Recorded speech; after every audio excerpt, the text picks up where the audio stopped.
The Young and the Restless spoilers. Cain Ashby was never a man who bent easily. For years, he had lived in the great son of a conman, the husband of a woman who believed in redemption, the father who tried to create stability out of shadows. So when Victor Newman delivered his quiet demand masked in civility, but sharp as a dagger, it was no surprise that Cain resisted. He wasn't the kind of man who took orders blindly, especially not from someone like Victor, who wielded power like a weapon and built empires on secrets. But what unsettled Cain wasn't the threat itself. It was the information Victor had, because for the first time in years, Cain was no longer sure the legacy he believed in, one his father had promised at the end of his life, was even real.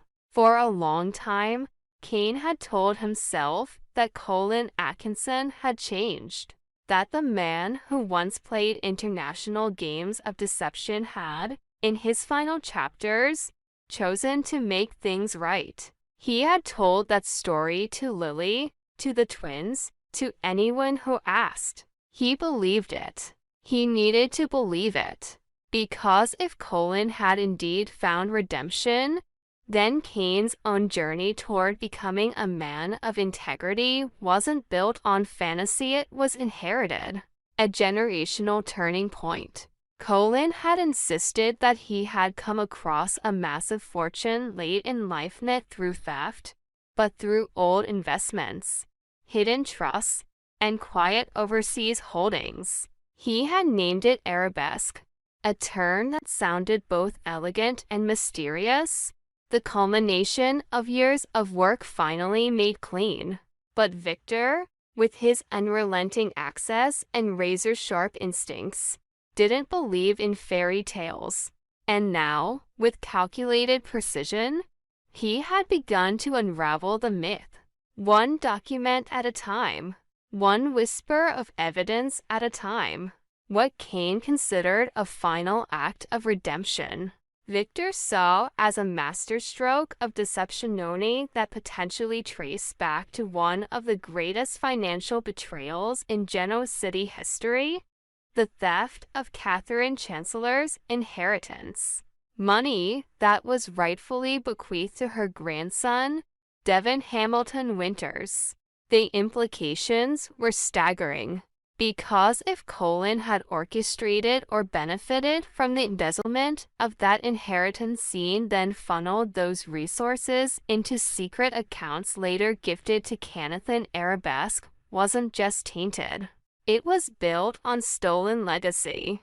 Longtime fans of The Young and the Restless remember the chaos following Catherine's death in 2013. The discovery of her will send shockwaves through the town. Devon, her unlikely heir, was thrust into a world of wealth, power, and scrutiny. Colin Atkinson, always drawn to opportunity like a moth to flame, surfaced not long after with sudden interest in Chancellor and any whispers of movement in Catherine's estate. The timing was suspicious then, and in hindsight, it now looked almost choreographed. He claimed no ill intent, of course. He was just curious, just interested. But those with sharper memories recall that Colin had access, through Jill, through his schemes, and through the chaos. The documents were there, the numbers, the movement of capital, everything that could be used to quietly siphon off a fortune if one knew how to look. Victor Newman always knows how to look, and that's where Cain's nightmare begins, because Victor doesn't bluff. If he says there are irregularities, there are. If he says Colin stole money, he can prove it or make the world believe he can. Cain finds himself at a terrifying crossroads. On one side, his pride. his deep belief that his father finally turned away from the life of crime that defined him. On the other, cold facts, patterns in accounts, names buried in shell corporations. And Victor, standing at the intersection, holding the keys to destroy or preserve everything. Cain doesn't want to be Victor's puppet. But how can he walk away when the very foundation of his legacy empire he wants to build, the story he's told himself and others, is now crumbling beneath his feet? And what happens when the rest of Genoa City finds out? What happens when Lily learns that the fortune Cain promised to share with their children, the trust he hoped to rebuild with her, was born not from reconciliation, but from theft? That the man she once loved might not be a different man from the father-in-law she always despised. And Devon, what will he do if it turns out that the money Colin once stole was never recovered, only repurposed and hidden until it could be given a new name and passed off as honest wealth?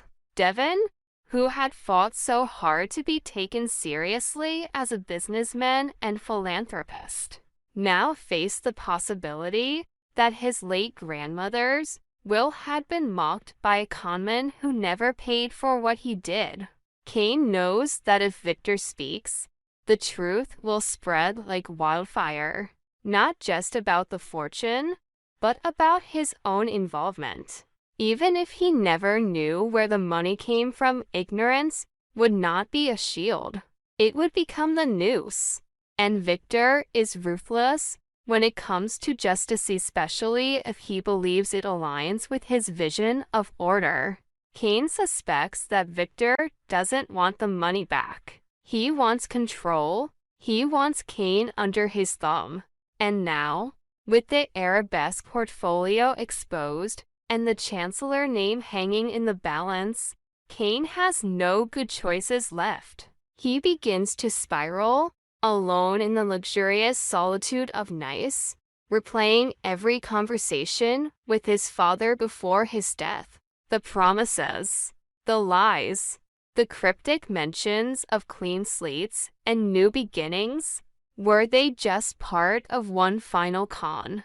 Did Colin, even in his last breath, manipulate his son into becoming the next generation of Atkinson thieves?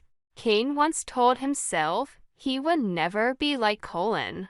But if the money is stolen, if Arabesque is a front, does he already become the man he feared? Meanwhile, Victor continues to apply pressure, subtle, surgical, absolute. He offers deals cloaked as warnings. Help me take down the next threat, he implies. And I won't ruin you. Cain hates him for it, but he fears him even more. Because unlike Colin, Victor doesn't bluff. And unlike Colin, Victor always wins. What comes next could destroy more than just Cain. It could upend Chancellor Industries, disrupt Devon's empire, and force Lily to once again navigate a legacy of betrayal. And worse, it could prove that Colin Atkinson, even in death, was still playing the long game. Cain Ashby was once a man caught in the winds of identity, of loyalty, of a life half-lived between deception and redemption. But now, as he returns to Genoa City under a veil of wealth, reinvention, and sharpened ambition, he's no longer seeking approval. He's seeking dominion. Gone is the man haunted by his father's sins and burdened by the love he once failed. In his place stands a calculated force, still smiling, still exuding a relaxed charm, but behind the grin lies something colder, something strategic. There is a reason he carries himself with such calm now. There is a reason every word feels rehearsed yet natural. Cain is no longer playing defense. He is on the attack. And nowhere is the duality of Cain more visible than in the contrast between how he speaks of Lily and how he speaks of business. When the topic shifts to Lily, there is still a tremor beneath the surface, a flicker of the man he once was, a vulnerability he has learned to compartmentalize. Lily represents the last piece of his humanity he has not entirely buried. When he speaks of her, the words become less precise, more human. He talks of regret, of past not taken, of something he lost and can't quite replace. But when the conversation pivots to corporate conquest, Cain is surgical. There's no sentimentality, no second guessing. He speaks of acquiring every legacy company in Wisconsin as if he's already done it. The boardroom has become his new battlefield, and Cain is no longer a reluctant warrior. He is a general in full command of his arsenal. His sudden wealth has only added to the mystique. Arabesque, the supposed final gift from his father, gives him not only financial leverage, but the illusion of legitimacy. Combined with Victor Newman's mysterious involvement, this fingerprints evident in the shadows of this rebirth, it becomes clear that Cain is no longer acting alone. In fact, he may no longer be acting as Cain at all. Whispers among viewers have pointed to the revelation that Victor himself assigned Cain a new identity and new role in the larger chess game he's been playing for decades. And in classic Victor fashion, the naming wasn't accidental. Cain's alias, whatever it may be, serves as both armor and weapon. In Genoa City, names matter. They hold power. And now, Cain holds his like a loaded gun. This evolution has not gone unnoticed. Fans familiar with Daniel Goddard's era remember a very different Cainion, who often stumbled through emotional landmines and sought forgiveness more than power. But Billy Flynn's incarnation is sleek, efficient, and quietly ruthless. This Cain doesn't wait for opportunities, manufactures them. His eyes are already locked on one of the most coveted prizes in town, Jabot Cosmetics. And that, of course, brings Billy Abbott into the fold. Billy has always had a difficult relationship with impulse. His passion for family is often at war with his own inner chaos. But when he sees Cain circling Jabot like a shark, something in him snaps. He knows this isn't just business. It's personal. Cain doesn't just want Jabot for its legacy or its market. Cherie wants it because it's an Abbott empire. Because taking it means taking something from Jack, from Billy, from the very fabric of Genoa City. It's psychological warfare dressed up in boardroom lingo.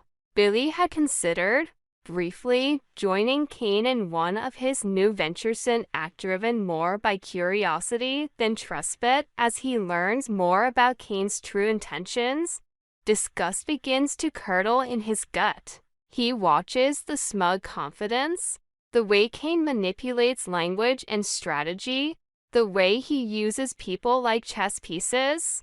And Billy, despite his own flaws, knows the game too well to pretend he doesn't see what's coming. He takes his suspicions to Jack, warning him that Cain may be using him as an unwitting pawn, feeding him false security while planning an eventual strike. But words alone aren't enough. Jack wants proof, and Cain is careful not to leave fingerprints. So Billy is forced to walk the line, working behind the scenes, reaffirming his loyalty to the family business, and subtly planting seeds of resistance within Jabot's leadership structure. What Cain doesn't realize is that Billy, for all his past mistakes, is far from weak. He has learned how to turn pain into precision.